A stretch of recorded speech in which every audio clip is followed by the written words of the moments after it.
Good morning and welcome to this month's edition of Oak Hill Regional Community Development Corporation's third Wednesday's Parent Resource Chat. And I want to take the time to say thank you for waiting for us. We are sorry we're a little bit late getting started. You know, computers are an awesome thing until they're not. So again, welcome. As most of you know, my name is Bettina Campbell, and I am the Social Service Coordinator and a Medicaid CHIP assister with the Oak Hill Regional Community Development Corporation and the Medicaid CHIP, which is the parent company for Healthy Kids Mississippi. I'm again your moderator for today, and we have with us listening Sister Lottie Miner, who is our program manager for the Oak Hill Regional Community Development Corporation, and also Mr. Thomas Duke Robinson, whom we couldn't do without, as he is our technology director and our metrics director. So again, welcome. We want to take time to recognize our president, Jennifer Garrett, and our executive director, Dr. Michael O. Miner. In addition to the Zoomcast, we are streaming this webinar today on the Oak Hill Regional Community Development Corporation Healthy Kids Mississippi pages. We want you to feel free to share your media pages, your social media pages with your friends. And today, as usual, we're going to be talking about health and the health awareness events that are of note in January are the National Thyroid Awareness Health Month, Cervical Health Awareness Month. Of course, we all know Martin Luther King Jr. Day, and all of these are important, and they're deserving of our time and our attention, and for us to get to know more about them. However, today we've chosen to highlight National Blood Donor Month and National Glaucoma Month. And before we get started with our presentations, I again encourage you to share your webinar with your social media platforms. And then I want you to get out your pencil and paper so that you can take notes and write down any questions or concerns that you may have as our guests go through their presentations, because we will definitely save time at the end of Dr. Hurd's presentation for you to be able to ask questions and get your answers, or to share any concerns and comments with us. Our first speaker today is Ms. Keisha. She is the Community Affairs Manager for Vitalant? Yes, Vitalant. Vitalant, a nonprofit organization that collects blood from volunteer donors and provides blood products and services across the United States. She's a native of Memphis, and she holds a master's degree in public health from the University of Memphis. Keisha spent her formative years of her career from 1993 to 2011 as a former executive director of the court-appointed Special Advocacy, where she advocated for children who were impacted by neglect and abuse and who were being litigated in juvenile court. In September of 2011, she was appointed by the former mayor, Mark H. Luttrell, to serve as the administrator for the Shelby County Office of Early Childhood and Youth, and to co-chair the Early Success Coalition. Her work in the community engagement continued in Memphis, at the Memphis Housing Authority from 2019 until 2022, until she accepted a position with Vitalant. She is the owner of Glitzy Yard Greetings. She serves on numerous boards, and y'all, this woman is truly a servant leader, where she's standing in the gap between where communities and families are and where they aspire to be. So we want to welcome Keisha. Take it away. You. Thank you so much for inviting us to spend time with you all this morning. To talk just a little bit about Vitalant, we are a nonprofit local blood bank. We're located here in Memphis, as well as in Tupelo, Mississippi. And Vitalant works extremely hard to ensure that we have an adequate blood supply for everyone that's in need of blood. And we do that by relying on volunteers, like people who are listening to this broadcast and others in our community through their generous life-saving donations. People wonder, why is it so important for people to give blood? And I always tell them that this is truly a life-saving gift. If you ever wanted to elevate yourself to superhero status, giving blood is one of those things that you can absolutely do, because for every unit of blood that is donated, a person can save up to 3 lives. And that is so miraculous to me. I'll share a quick story with you all. My daughter is a recovering leukemia patient. And, we always talk about the power of the blood, and it is so powerful. For our daughter, she was diagnosed with leukemia back in 2020 during the pandemic. And during that time, of course, she needed several units of blood. I was not working for Vitalant at the time. I was working for the Memphis Housing Authority. And I always, as a parent, you want to do everything that you can to support your children, to help your children. And at that time, I say now, if someone had told me that one of the ways that you can support her treatment is by hosting a blood drive, I would have done it in a heartbeat. I told everyone, you couldn't do very much during the pandemic. So what we did was made care packages for the staff at the hospital. But if someone said give blood, I would have absolutely done that. But speeding, going forward a little bit, when I was offered an opportunity to come and work for Vitalant, I knew that it was exactly what I needed to do, because it was the same organization that made sure that our daughter received those blood transfusions, because she received her treatment at Methodist Hospital, which is one of our customers, along with Baptist. And so for me, it was an opportunity to pay it forward by not only working for this incredible organization, but also to step up my social responsibility to ensure that when blood is needed by people in our community, I could step up for them like others stepped up for our daughter. And then also I made it a point to host blood drives, because people don't know until you educate them. That's why it is so critical for people to understand that blood can't be manufactured. We can't just go back in the secret lab and just whip up a batch right quick. It has to come from generous donors just like you and I. And I also tell people that, blood, it is a very rare thing, because right now donations in our area are down by 50% for all different kinds of reasons, from like our donors aging out of getting older, not being able to drive to the donor centers, or now their health doesn't allow them to donate. People don't see it as part of their social responsibility like they used to back in the past. I recall my grandfather, he was an avid blood donor with the gallon sticker in the back of his truck. And I didn't understand at the time what that meant.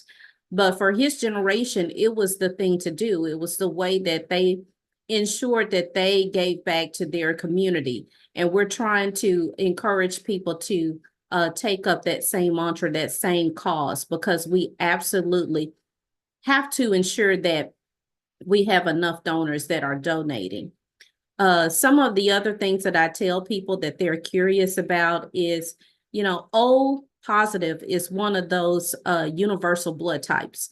A lot of African American individuals have O blood, and we certainly encourage them to donate because it's everybody's responsibility to do it.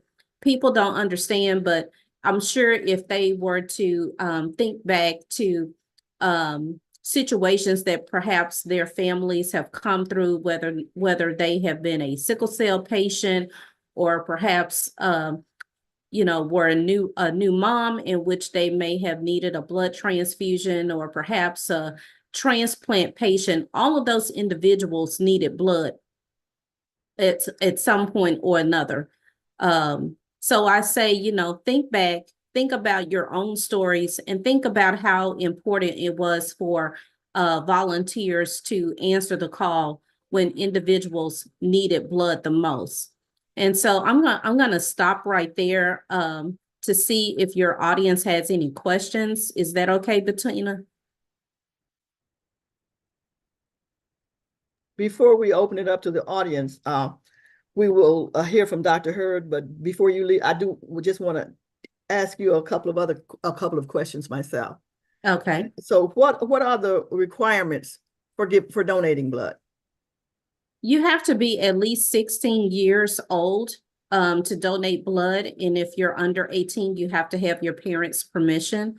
Some health conditions prevent individuals from giving blood, but it's highly likely that most all people are able to give blood. And then if you're not sure if you're eligible or not, I always tell people just go to the donor center. We will do a thorough screening ahead of time and test your hemoglobin levels, because you have to have the right type of level before you can give blood. You can't have low iron and be a donor or suffer from anemia. You can have tattoos. Some people think that, oh, I have a tattoo, I can't give blood, but you can. If you've received a blood transfusion before, in most instances, you can also be a blood donor. So pretty much anyone can be a blood donor, as long as, you know, like I said, you're 16 years or older. You also have to be weigh at least 110 pounds and be at least 5 feet tall. But that kind of fluctuates a little bit depending on the height of the individual. We want to make sure that their height and weight meets those requirements. But pretty much anybody can give blood if they're healthy enough. Well, is there a difference between giving blood and giving platelets? There is a difference. It depends on, for some people like myself, I can only give whole blood because my veins just won't allow anything else. But for platelets and plasma, pretty much it's just the way that they extract those products from the individual. When you go to one of our blood centers, whether it's one of the 4 located in proper Memphis area, or I should say the 3 in proper Memphis. We have 1 in South Haven, and then, like I said, 1 in Tupelo. They will extract the blood using a specialized machine for, platelets or plasma. Okay, wonderful. And then you already said that if you're anemic, there may be a problem with you giving blood, correct? That is correct. And we will test your hemoglobin, because sometimes people, you know, they may be anemic, but for that particular day and time, their hemoglobin levels are high enough for them to give. Wonderful. So the one other question before we move on to Dr. Hurd's presentation. A lot of times people are concerned that if I give blood, they're going to be able to give me something. You know, they'll be able to inject something into my system. Let's talk about that myth a little bit. Absolutely. We understand that a lot of individuals have concerns about giving blood, or just have medical mistrust in general, which we don't discount that. I mean, there are so many reasons why people distrust the medical system, but we do not inject anything in anybody, nor do we take unhealthy blood and give it to anybody else. The whole purpose is to ensure that, you know, the blood that is provided is healthy blood, so that we can help an individual that's already ill get better. This is not some kind of, you know, weird experiment that's happening by asking people to give blood. It's simply one of the only ways that we can help patients who absolutely need a blood transfusion. I talk about sickle cell patients a lot, because sickle cell disease is very prominent in the African American community. And when a person is going through a crisis, sometimes they require blood.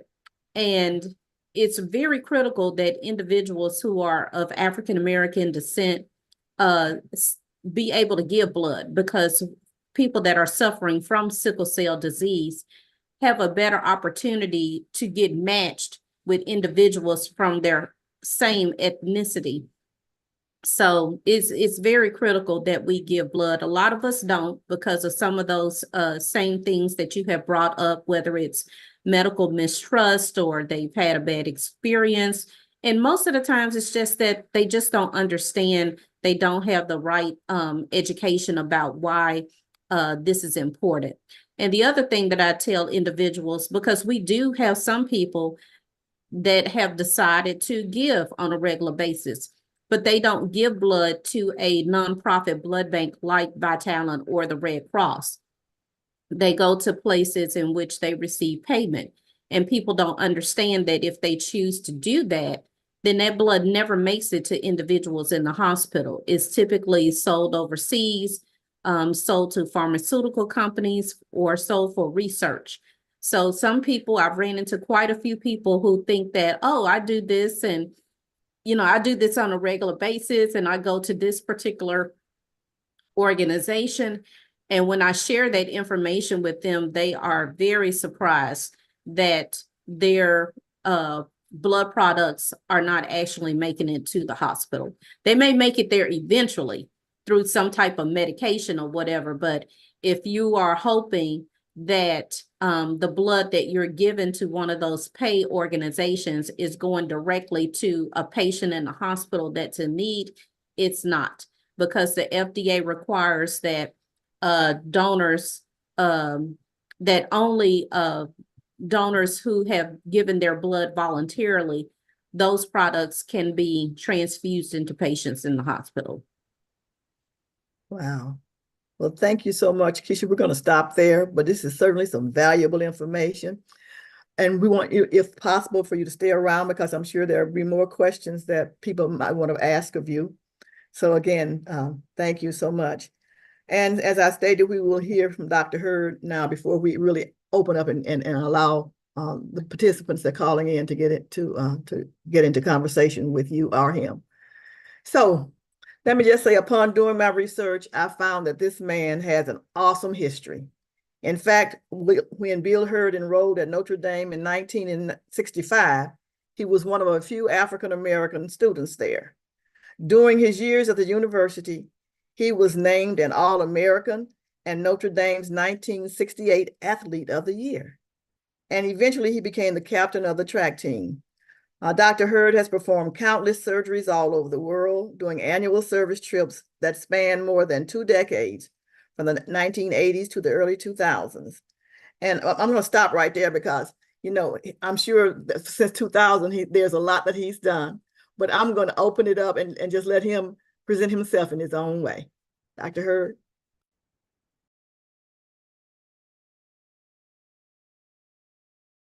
Sir, you're muted. Just hit the mic down in the part. That better? Can you hear me now? So let me first say that I enjoyed Ms. Walker's presentation about blood donation, and I can tell you that the truth is, in fact, everything that she says I've seen being in the medical field. We Black people need to be more conscious of the very things that she points out. We need to give more blood. And also, I didn't know that the last thing that she said about giving blood on a regular basis and getting paid for it may not get to the end source that you wanted to get to, and that's problematic. Anyway,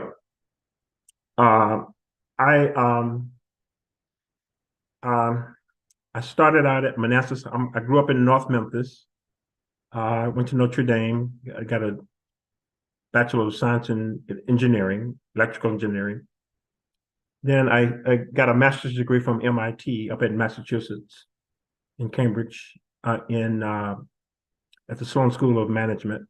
It's like an MBA. Then I decided to go to medical school. And then in Meharry, 1980 graduate from Meharry. And then I decided to choose ophthalmology. And I was the first Black ophthalmology resident in the University of Tennessee program back in 1980, 81. So I've had a very interesting life. I'm also a musician. I'm a jazz musician. But I've been retired from ophthalmology now for 4 years. I practiced for 36 years, and as she's pointed out, I have done a lot of mission work around the world, mostly in West Africa and Madagascar, twice. And I have a memoir book coming that's already out. Well, it's coming out. Notre Dame is publishing it. It's entitled Memphis to Madagascar, a memoir. So the subject that we want to talk about today is glaucoma. Glaucoma, much like if you've gone to a doctor, the first thing they do is they get your vital signs. They check your blood pressure. And why do they do that? Because they call blood pressure a silent killer. So your blood pressure can be up high and you won't even know it. Your blood pressure can be 180 over 100 or 200 over 110. And that's leading towards stroke or heart attack range. And you won't even know it until somebody checks it.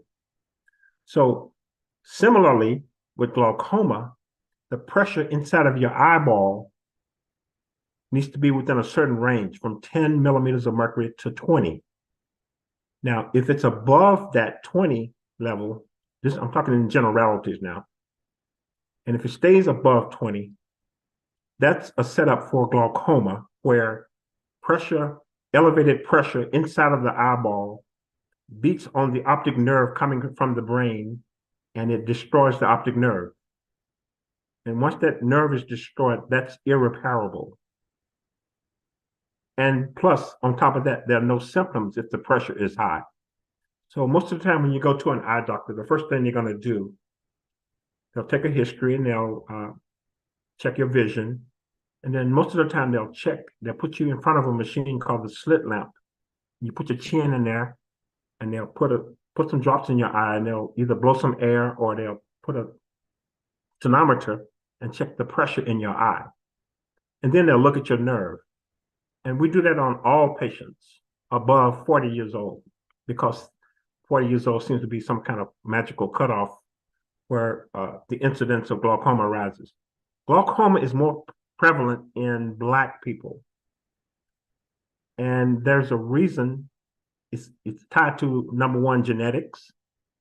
So we always ask the patient, anybody in your family use drops every day for glaucoma? Or is anybody blind for some unknown reason? So it's important, taking a family history, of course. And then the way the optic nerve looks, there's a characteristic appearance of the optic nerve if it's a glaucomatous eye. So if the pressure is high and the optic nerve looks characteristic of a glaucomatous nerve, then we start the patient on eye drops.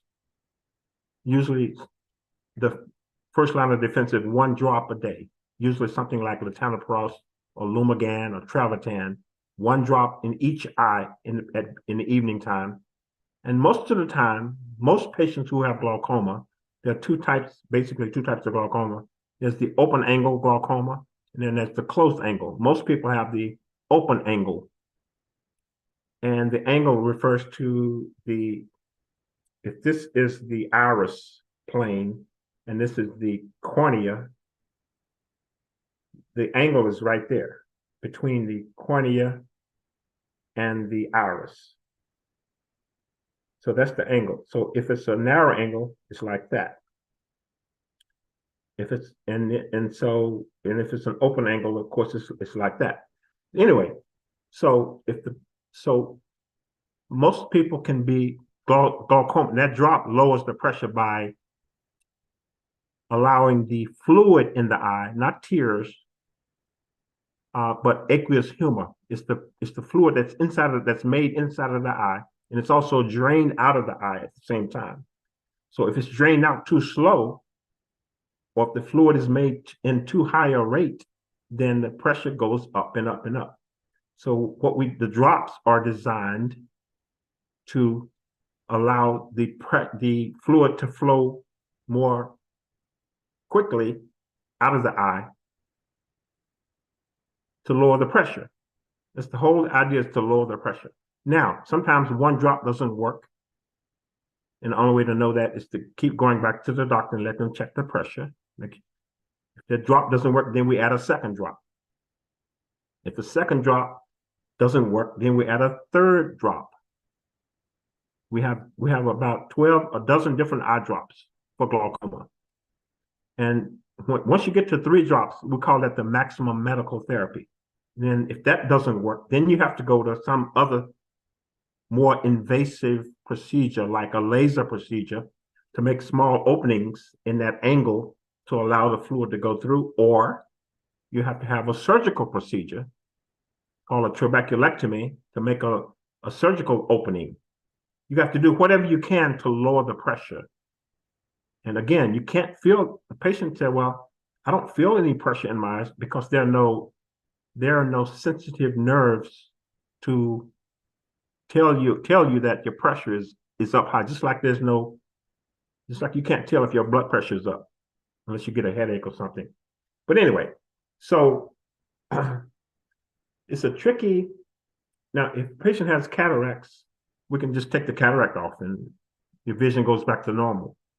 But if you have glaucoma, if you have loss of vision from glaucoma, that vision is lost. You can't go back and get that. So that's why it's so important we check all patients for glaucoma in a general eye exam. That's part of the regular eye exam. And if that doctor didn't check you for glaucoma, then that doctor didn't do a complete eye exam. So basically, that's basically it. The important thing to do is to go get your eyes checked regularly.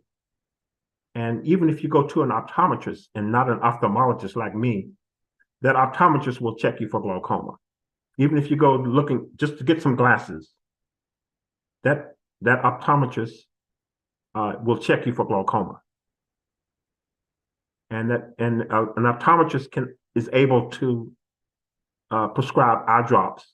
But if the drops don't work, then that optometrist will generally refer that patient to an ophthalmologist or to a glaucoma specialist.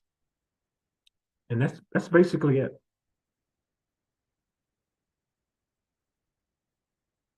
You can open up for questions now if you want to.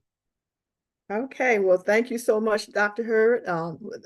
I not have it explained quite that thorough before, so I really want to say thank you for that, and we certainly appreciate you coming on at the 9th hour to rescue us today. Okay. But I do have I want to just make sure that I clarify what I heard. Okay. And what I heard you say is that there is nothing preventative that as an individual I can do except make sure that I'm getting a regular eye checkup. That's correct. Correct. And how often is regular? For people with a family history of blindness or unknown reasons, anybody over 40 years old, and let me make one other statement. Blood pressure and pressure in the eye are not related. Okay. But anybody who is 40 years, I would say once a year. At least once a year. At least once a year. Wonderful. Yeah. And so if they do that and by chance they are discovered to have high eye pressure, then the drops bring it down so they don't have to panic. There is, and it's better to know than to not know. And it's better to get it early. Because there are ways that we can reduce that and possibly keep it from getting up to the 4 drops or 3 drops a day or whatever. Which happens 80% of the time. Yes, that's true. All right, 80%. That's nice. That's nice. Yeah. But you got to catch it early though. Okay. All right.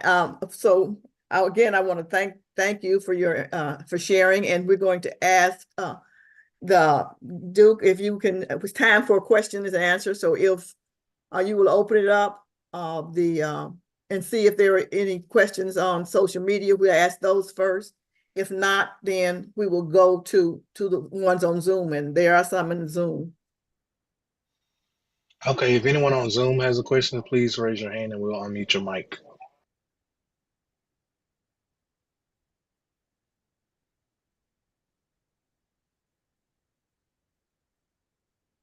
Sister Boga has a question.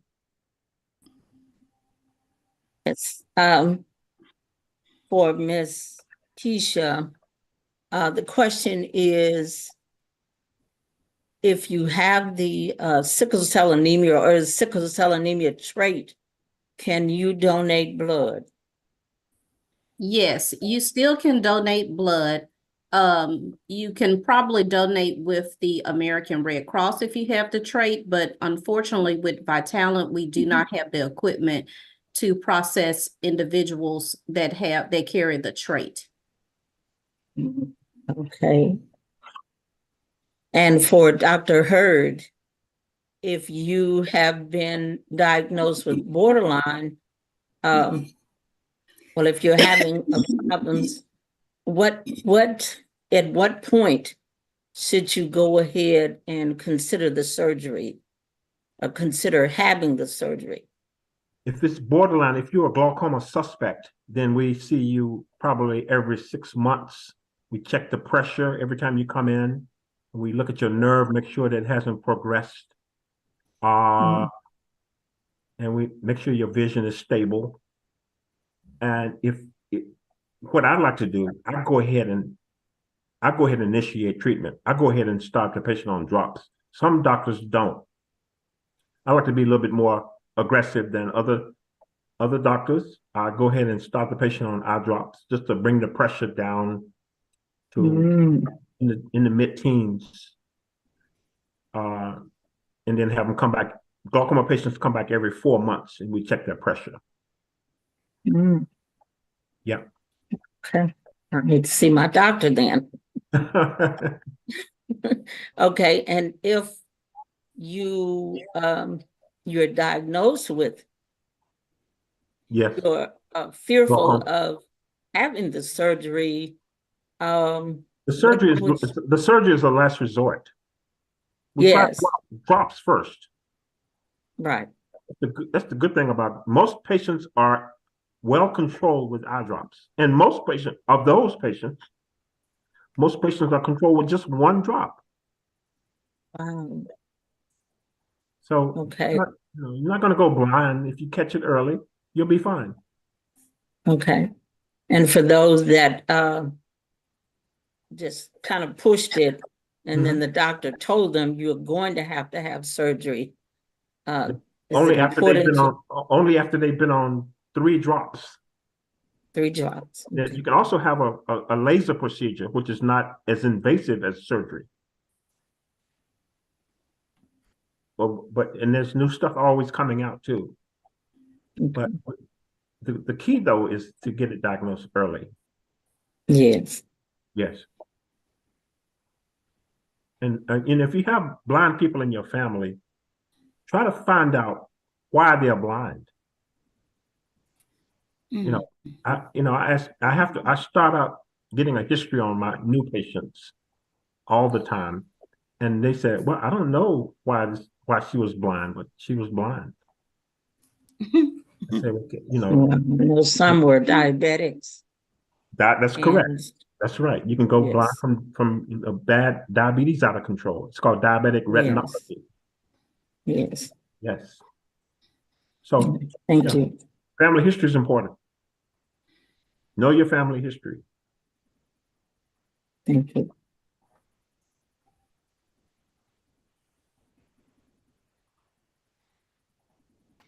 We have another question from Ms. Brenda Wilson. Ms. Brenda Wilson, you can ask your question. Okay, my question is, you say you can't tell if you have pressure on your eye, but are there any quote unquote visible signs that something's going on wrong? I hear people talk about floaters in your eyes and stuff like No, that. floaters are not related to glaucoma. Oh, okay. There's a whole lot of things that no, the answer is no. There's no symptoms. You can't feel that elevated pressure in your eye. Okay. Very similar to you can't feel some patients who walk in to my office with blood pressures sky high, and they don't know it. They can't feel it. And, you know, sometimes I have to not even be able to see that. I just send them to the emergency room. But, Wow. and similarly with the eye, the pressure can be as high as 30 and the nerve looks terrible. And I start them on drops immediately, you know, have them come back in a few weeks later to make sure that the drops are working. Then if it's working, fine, or keep them on those drops, and that those drops have to stay on those drops, you know, indefinitely. Well, in addition to the drops, you still have to get the blood pressure lowered, right? No, Or no, that has nothing no. to do Like I with it? said, blood pressure and pressure in the eye are not related. Oh, okay, that's what I was wondering. Okay. Blood pressure and intraocular pressure are not related. Can you have glaucoma in one eye and not in the other? It usually comes in both eyes. Oh, okay, I'm just Usually wondering. comes in both eyes. And I could, you know, I don't want to, I mean, I could get real detailed about why Black people have it. It has a lot to do with, you know, we have pigment in our skin, and there's more pigment in the trabecular meshwork in that part of the angle in the eye, and the fluid can't get through there. So it's a lot of theories about why Black people have more glaucoma than white people. Interesting. Miss Keisha, my son used to give plasma quite regularly, and at one point in time, they said his iron level was too high to give it. Do you know, can you expound on why that would be? That's a really good question. I've never really heard anyone saying their iron levels were too high. That's a new one for me. Normally, your iron level is too low and you're not able to give. So I would have to ask our medical team about that one. I don't know the answer to that. I really would like to know because he was giving it quite regularly. His blood was popular, I guess. Well, Thank you. you just never know. I'm curious myself about why it was too high. So that's pretty interesting. Do you know if your son was given plasma to a volunteer blood bank or not? He was doing it at a hospital. He was Oh, doing okay. it at a hospital, yeah. And he eats well. He eats good. He doesn't eat a lot of crazy stuff. He try to eat gluten-free and all that good stuff, and he try to eat a lot of fish products and not a lot of, I don't think he eats any pork at all. I don't know That's if that really has anything to do interesting. with it. Yeah, I'll find out the answer and I will email Miss Bettina and hopefully she can get that information back to you. Thank you. Thank you. Certainly will. There is a question for you, Dr. Heard in the chat. It says, is there such a condition where the optic nerve is disconnected from your eyeball? No. No, people think that, well, trauma, you know. Now the optic nerve Eloise Clark is securely attached to your eyeball. No, you know, a nerve is just like a person who's paraplegic. The nerves going to their lower extremities has been interrupted. Same thing with the eye. I mean, if you interrupt the optic nerve, then you'll be blind, and that can't be put back together. Just like a nerve, a paraplegic person, that nerve can't be put back together. It's a nerve. It's a cranial nerve. It's a cranial nerve. It comes from the brain. So no, there's no. Okay. Now, if a person has advanced glaucoma, let me make this point here. If the patient has advanced glaucoma and has no vision out of one of the eyes or both, usually one eye, you know, usually one eye is worse than the other. But I've had patients who I've treated so long and we've done everything possible. They've been on 3 drops. They've had laser. They've had surgical procedures to get the pressure down, but the pressure still is up. Now that's what we call resistant glaucoma. It's advanced glaucoma, and that patient will go blind. And we've done everything we could to lower the pressure, but the pressure just would not lower. So what happens is that eye will have no light perception, completely blind. And then also it can start to become painful. We call it a phthisical state. The eye gets real soft and it becomes painful and it's blind. It may even start to turn gray. And it may even shrink. So what we do in that situation is we remove that eye. We call it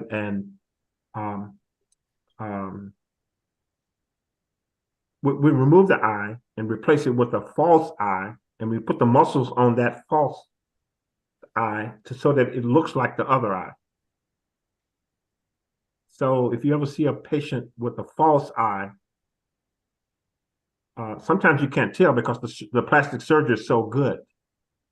But you can't see out of the false eye, of course, but at least you relieve the patient of the pain because they have no more use for the eye because you can't see out of it.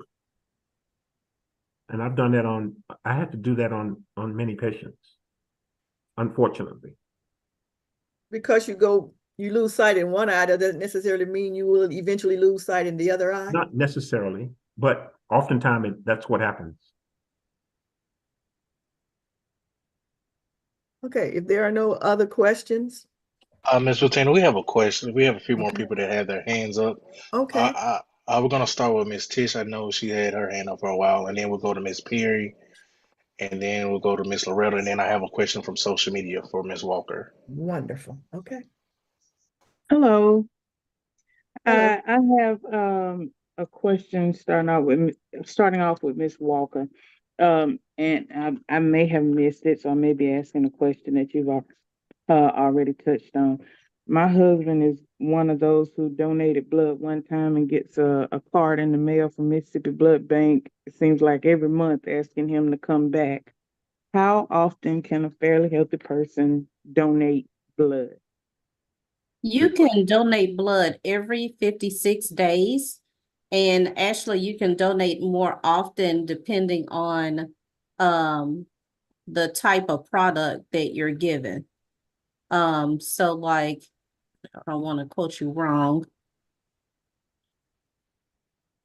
Let's see. Good question. So with platelets, you can give, I believe, every 7 days. And then with plasma, I believe you can give every 28 days. So pretty much like once a month. And that's because the body makes those particular products, blood products. It manufactures those products. Yes, the body is so miraculous. It is That's truly right. a miracle, That's right. and it regenerates itself constantly. In the bone marrow, I think it is, isn't it? Comes from the bone marrow, right? Mm-hmm. Okay, thank you so much. Dr. Hurd, I do have a question for you also. So when my husband goes to get his eyes examined, probably 3-4 years ago, they do the vitals, like you said. And so they picked up on a little high blood pressure. Okay. And so after that, it was like they wanted him to come in every 4 months and repeat these tests. Now, he has not been diagnosed with glaucoma. The only thing they said he had was astigmatism. Okay. But they're continuously wanting him to come back and come back and come back. And they're repeating these tests, but they're never finding anything. So are they saying that his blood pressure is high or his intraocular pressure is high? No, blood pressure. Okay. They're not coming up with anything, this a damage to his eye for there's nothing major medically that they've come up with, time after time. Sometimes they'll tell him 6 months, sometimes it's like every 4 months. And I keep asking, what are you going back for? And this has been going on 3 or 4 years. Well, And okay. so, Okay. So obviously they are looking at something. So, okay. When my patients come in, I encourage them to ask me questions. So that's a situation where your husband should ask, what's going on? Why am I coming back so often? What are you looking at? What are you monitoring? What are you evaluating? where you keep watching. There's nothing wrong with that. Don't be Okay. afraid to ask questions to the doctor. Okay, That's that's my response. I okay. encourage my patients to ask me questions. And that's probably the correct answer. That's probably what I need. Usually he Yep. goes by himself, but if I'm that one that's gonna sit there and question every But next single time you go with the move, I think I will. yeah. I think I will. Thank you. Okay.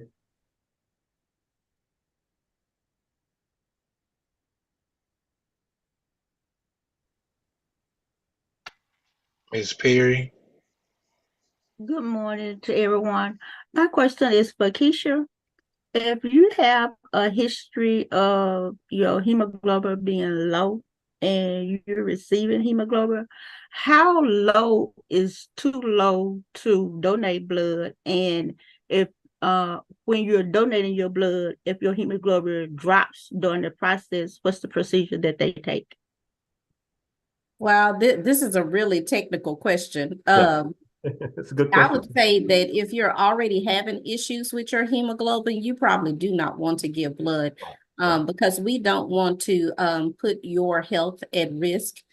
And the probability of your hemoglobin dropping while you're giving blood, we probably won't know that in that very moment. But if you have a reaction of some sort, we have a trained staff that is able to handle that situation. So if you get lightheaded, or if you feel nauseous after you've given blood, or even if you feel nauseous in the process, then we have processes in which we take to try to minimize that situation. And in terms of the actual data point to determine whether or not whether or not your hemoglobin is too low, I would have to get that for you. I don't have it off the top of my head, but I can get that for you in just a moment. Okay, thank you.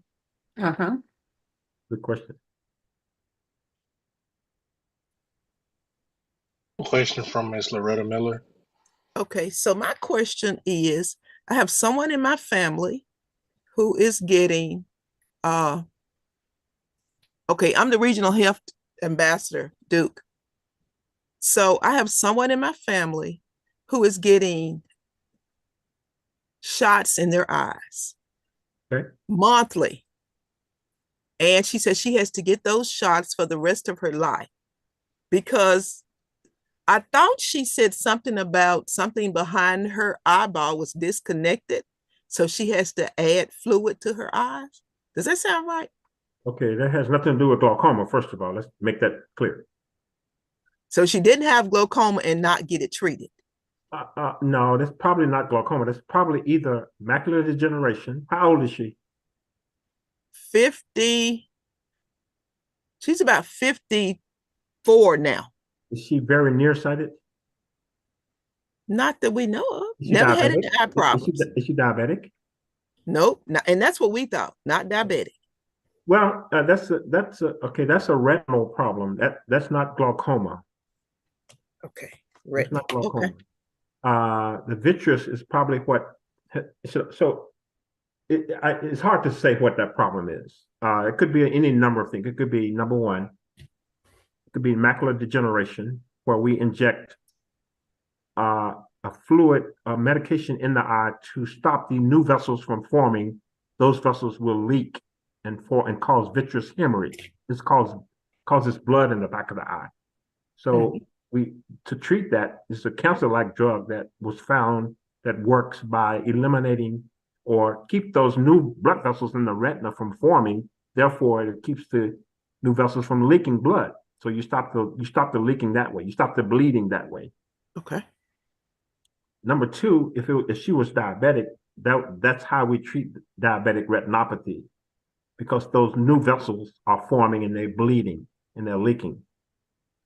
What else could it be? It could be some kind of vascular accident, like branch retinal vein occlusion, where one of the veins has occluded because of whatever reason, high blood pressure or cholesterol, elevated cholesterol.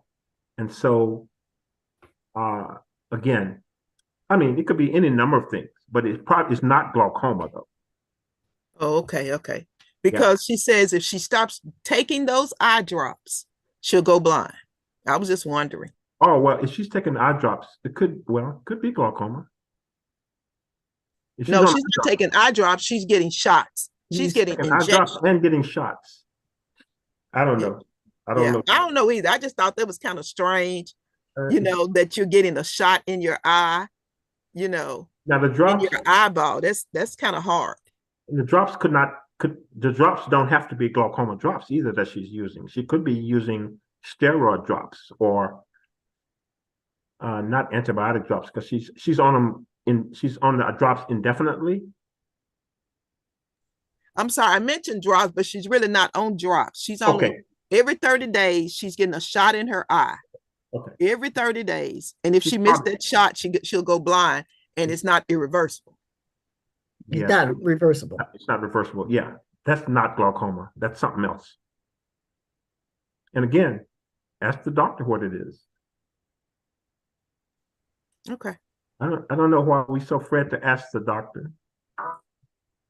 Some doctors don't like to be asked questions.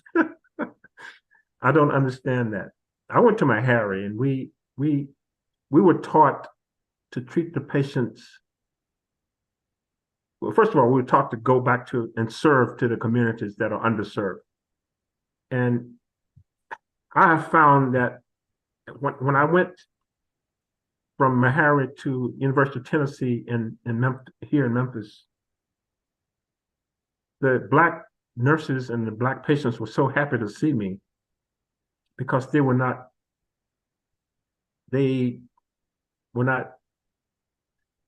treated with dignity. And therefore, I mean, I can see why patients won't ask questions to somebody like that. But that's a whole nother topic there of a discussion. Anyway, no, but that's not glaucoma. I think that's something else. That's something that's a retinal person. I bet you it's a doctor that specializes in the retina who's giving her the shots. And so next time you go for the shot, just ask the doctor what's the diagnosis. Okay. Just ask her what's the diagnosis. It's not glaucoma though. And I agree. We're with our bodies 24 hours a day. Yep. 7 days a week. Right. 365 days a year. We can tell the doctor what's wrong with our bodies. Yeah. I used to tell my staff, listen to what the patient is saying. Yeah. I think it's important to remember that you are a partner in this process. Correct. And as the doctor has said, you have a right to ask questions. And if your doctor is not engaging you, then that may not be the best doctor for you. True. So, are there any other questions? We're getting near time. We're gonna ask one question from online, and then Ms. Lori Rogers will be the last question that we have. Online question is, can you? I think this one is for Dr. Walker. I mean, Ms. Keisha Walker. Can you speak about products that are used in place of blood for patients like Jehovah's Witnesses who do not accept blood transfusions? Unfortunately, I can't. I'm not a medical professional, so I don't know the answer to that question. Okay, thank you so much. Ms. Lori Rogers, let's see.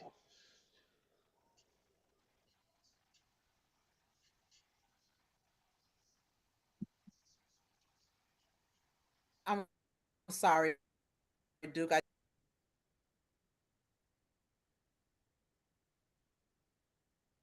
Okay, I think she said she did that by mistake. We can end the live stream here, but we do have a few more questions in the chat and as well as on social media, but we'll just answer those questions as we go, Ms. Watino. Okay. Okay. I mean, we were a little bit late getting started, so the ones that are on social media, if they're not, okay, it's up to you. We can answer those that are on social media. And then the people that are on Zoom, they can stay on afterwards and we can ask the questions, but Okay, do anti-inflammatory medications help with glaucoma? No, it's not an inflammatory disease. It's a disease where the pressure, where the fluid, the aqueous humor, does not drain out of the eye fast enough, or it's made in too high a quantity or at too fast a rate. So we have drugs we have eye drops to slow down the production of aqueous humor. Then we also have eye drops to speed up the drainage of the fluid in the eye. And sometimes we have to use both of those where they work in concert with each other to lower the pressure. No, it's not inflammatory. It's not an inflammatory process. Otherwise, we'd use steroids, eye drops. But no. Somebody asked me, was I a graduate of Manassas? Yes, I was. 1965 graduate, Manassas High School. Ms. Walker, is it true that members of the LGBT community cannot donate blood? There has been a lot of changes recently by the FDA to address that situation. So I would suggest that anyone who is interested in giving blood to check with your local blood bank, because some of those restrictions have been lifted literally just within the last 3 to 6 months. Oh, really? Yes. In fact, Memphis participated in a national study here regarding that particular issue. And so the research that was collected has contributed to some of those restrictions being lifted. Wonderful. Good information. Last question from social media of Dr. Hurd. Yeah. Do eye injuries like blows to the head, face in sports, or perhaps a car accident where the eye was injured make a person more at risk for glaucoma? Yes, it does. Anytime you change the anatomy of the eye, particularly in the anterior chamber where the iris meets the cornea, yes, you expose yourself to chances of having glaucoma. It can do a lot of other damage if you injure your eye. You can scar up your cornea. You can cause a cataract to develop faster, and you could also damage the optic nerve. But yeah, the answer to the question is yes. Trauma can do a lot of things to the eye, especially if you alter the anatomy of it, including glaucoma. All right, thank you so much for that, Ms. Martinez. It's in your hands. Okay, so let me go ahead and sign off, give them a little bit more information before we sign off social media. And then those of you who have questions, if Dr. Hurd and Ms. Walker can stay around for another 5-10 minutes, we'll be more than happy to address those. I just wanted to do some reminders that on Monday, January 29th at 6 p.m., we want you to please join us for the Ask Mary and Pat Zoom webinar. Saturday, February 17th, put it on your calendar because that will start the Super Tax Saturday at the Hill Hernando at 1775 Memphis Street in Hernando. And finally, our next third Wednesday Parent Resource Chat will be held on February 21st, and we will be talking about heart health in children. And we want you to please be sure to join us and encourage your family and your friends to join us. Because it's very important information that we're giving, and it could change a life or it could save a life. So we want you to make sure that you please join us. You may learn more about us at www.oakhillregionalcdc.com and www.healthykidsms.org. Once again, we acknowledge our board chair, Jennifer Garrett, our executive director, Dr. O'Miner, and I want to give a special shout out to Loretta Miller and to Dr. Claudette Shepard for assisting us with getting our presenters on today. Thank you so very much. I can never repay the work that you do. Now, this has been a production of the Oak Hill Regional Community Development Corporation. We're belonging, building, and bridging in the Mid-South region and across the state of Mississippi.